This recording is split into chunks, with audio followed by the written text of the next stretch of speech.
I just want to give you the weekly rundown of the U.S. stock markets, how they closed on Friday, and how they will likely affect the currency markets in the upcoming week. Here is a look at how the S&P 500, the NASDAQ 100, the Russell 2000 small cap, and the Dow Jones Industrial Average all closed Friday. IWM, S&P 500, and the Dow all at former resistance points. Not looking like they're necessarily going to stop, but the NASDAQ did hit some resistance and come back down. So if it's leading the others, they may find some resistance. However, if they keep punching through, well, it's important to know what's driving them higher. Well, let's look at this next chart here. This is the sectors. This is the relative performance of each of the sectors within the stock market. And the two that are at the top here, these red and black lines coming out, the red line is the financial sector. The black line is the energy sector. Energy, okay? So oil and natural gas and all things like that. Well, why is that important to understand? Because if those markets are going to punch through resistance, it's because energy is going to go higher. If those markets are going to hit resistance and kind of retrace for a little bit, we can expect that the shine will come off of energy. And let's have a look at how that is going to in turn affect currency markets, because it will. Here's a look at the Aussie dollar, Aussie US dollar pair, which has been very strong. And that corresponds with the energy sector being strong in the US stock market. Here's the US dollar, Canadian dollar, big downward trend.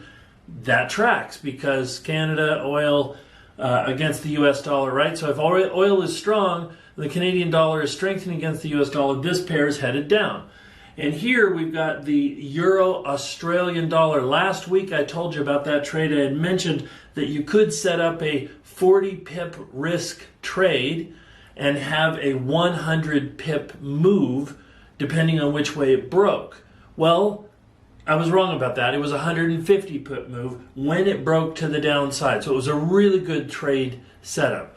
I'm really anxious to have another one of those. If the US market continues higher, we'll see the Aussie yen go higher, we'll see the US CAD go lower, and we will see the Euro Aussie dollar also go lower. And so that'd be a great trade to hit. However, I'm a little concerned that that's not what we're going to see, because if I look at the 4-hour chart of the Euro Aussie dollar, this is what it looks like. I see a bullish divergence that appeared just in the past 48 hours, and it looks like it broke higher.